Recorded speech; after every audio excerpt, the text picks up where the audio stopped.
warahmatullahi wabarakatuh. Alhamdulillahilladzi qad akhraja nata'ijal fikri li arbabil hijab. Summa salatu wassalamu ala dinil Islam.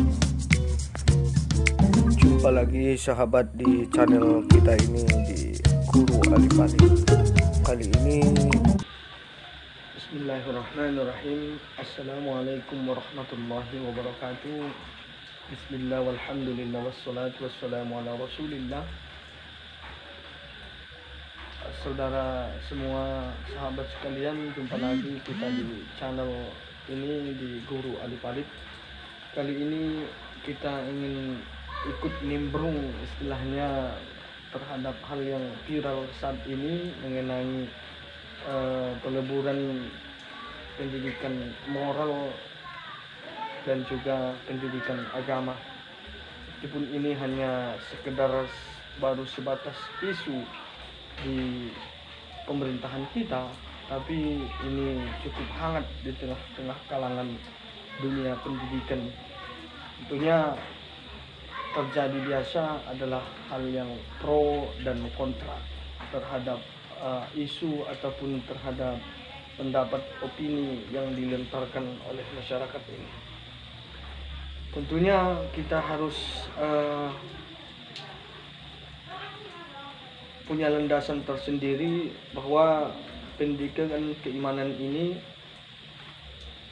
satu-satunya yang bisa menyeimbangkan watak yang menyimpang dan meluruskan penyimpangan. Tanpa adanya pendidikan iman, tidak mungkin terrealisasi suatu perbaikan, kemapanan hidup, dan juga lurusnya perilaku.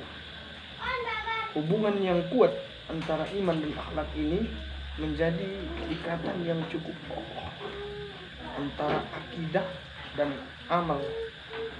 Inilah sehingga para pakar-pakar pendidikan dan ilmu-ilmu sosial baik di barat maupun di dunia ketimuran memberikan perhatian yang cukup serius terhadap pendidikan moral dan juga pendidikan akidah ini.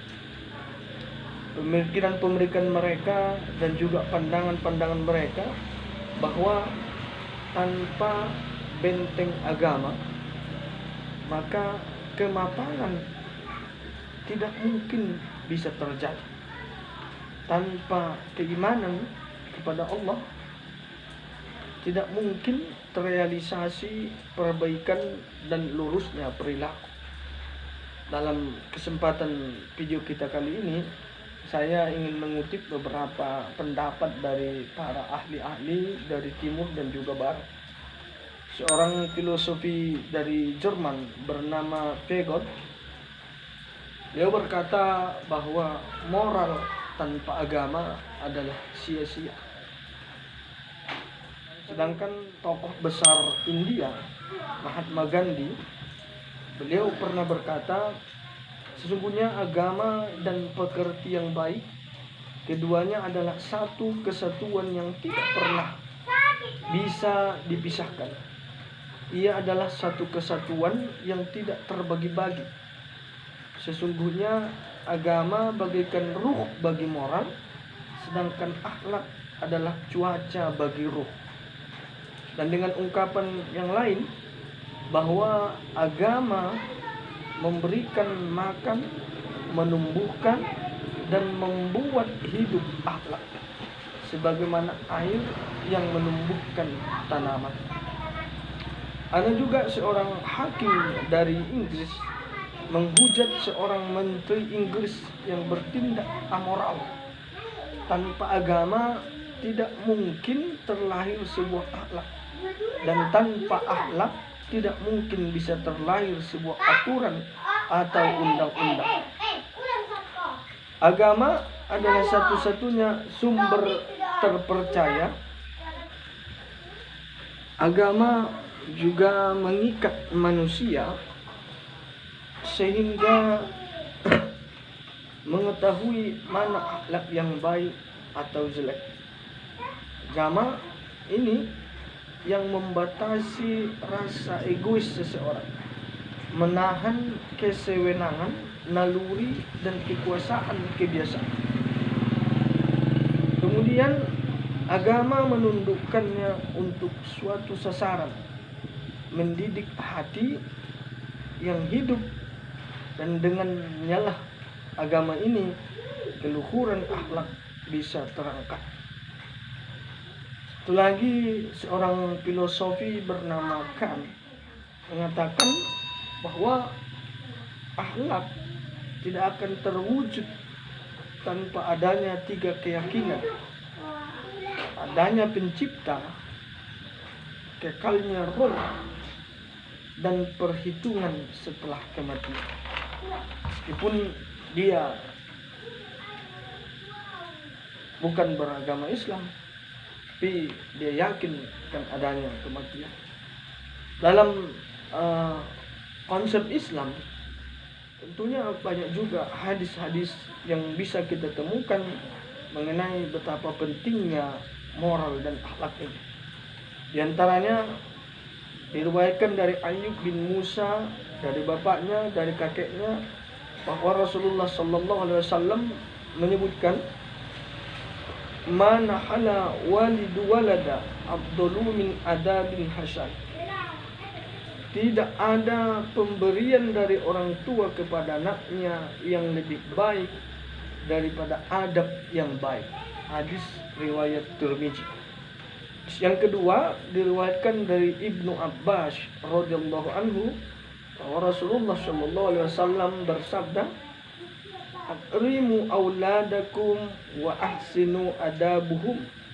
Muliakanlah anak-anak kalian dan perbaguslah didikan kepada. Hadis riwayat Ibnu Majah. Terakhir, dari hadis diriwayatkan oleh Ali bin Abi Thalib, "Allimu auladakumul khair wa addibuhum." Ajarilah anak-anak kalian dengan kebaikan dan didiklah mereka dengan kebaikan. Hadis riwayat Abdul Razak dan Sya'ad bin Masyhur juga selainnya. Maka inilah satu pendapat kita yang kita kutip dari berbagai pendapat para ahli dan juga dari bersumber dari hadis Nabi Sallallahu Alaihi Wasallam.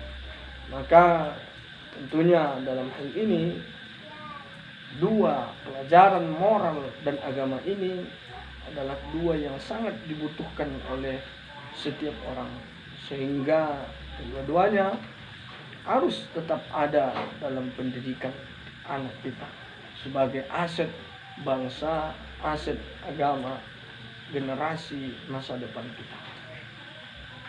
Demikian barangkali untuk sedikit opini kita dalam hal ini.